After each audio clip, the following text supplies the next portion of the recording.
So Sam checked out all the information that was faxed from Connecticut. He spoke to the records department on the phone. They said there's a marriage license on file in Hartford, and that it says I am legally married to David Hastings. Sam says he's going to keep checking it out, but I don't know what difference that's going to make.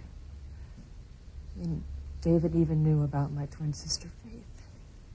Yeah, but he could have read about her in the article or on the internet, Grace. Yeah, that's what Sam says.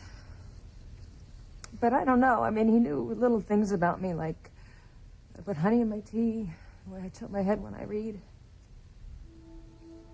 You should see the way he looks at me, Pilar.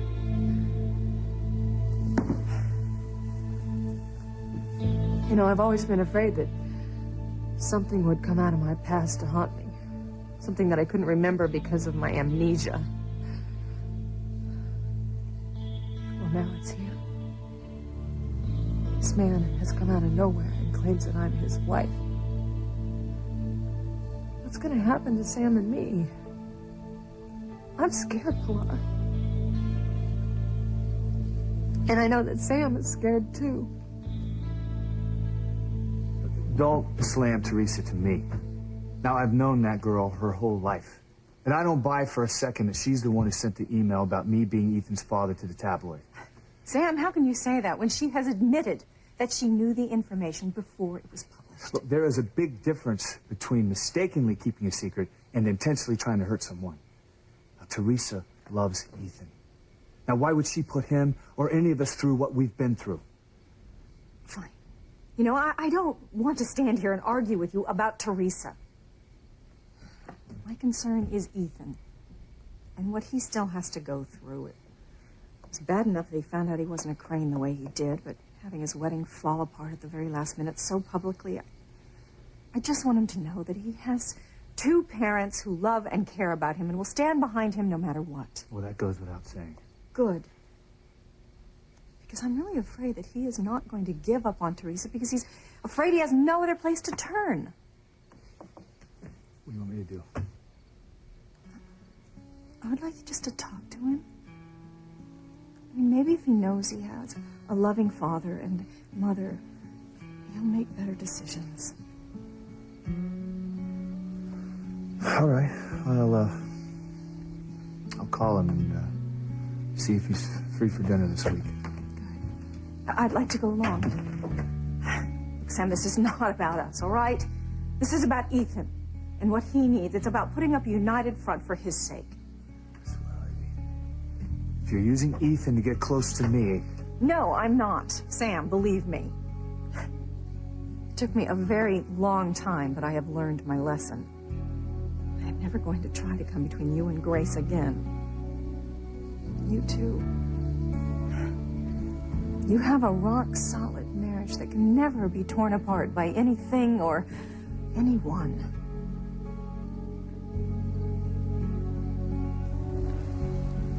I still don't believe your brother's sudden turnaround. They're showing up at our wedding. We're about to get married. Yeah. Now, how are we supposed to suddenly believe that he's in our corner after everything that he and your father did to try and break us up? I don't know. You know, Julian really did seem sincere with his apology. I think I'm so terribly naive when it comes to my family. No, I just think that you're terribly decent. You're too good to think that anyone could do something so treacherous. Hey, no more talk about Julian on our practice honeymoon, okay? You know, speaking of practice, we want to make sure we get everything right for when we do this for real, don't we? Yeah, absolutely. Well, I can take a lot of rehearsal. Yeah. Land, water, water, land, sand, sea. Even our bed. I'm suddenly getting very sleepy. Well, last one to the room has to give the other a full-body massage.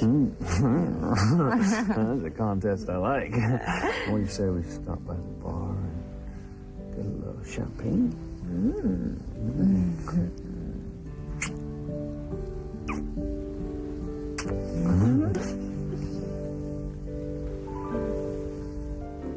There's another reason I think it would be smart of you to take Ethan back into the family.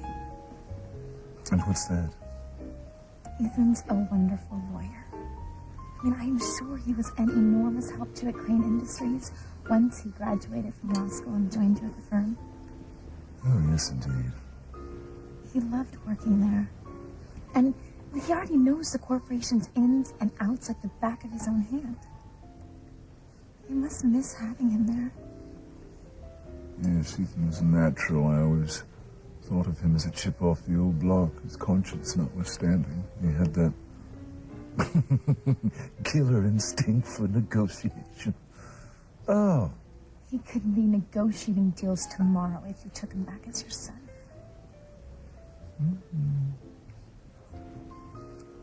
I knew if I could just speak to you alone, I might be able to get through to you.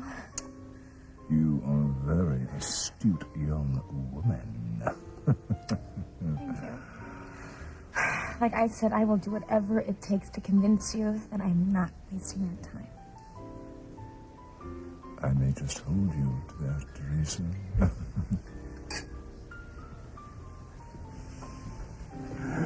Oh, man, she must be half his age. Half? If you ask me, she looks like jailbait. You better check her ID. No. You know, he said he knows her, and she's gotta be legal.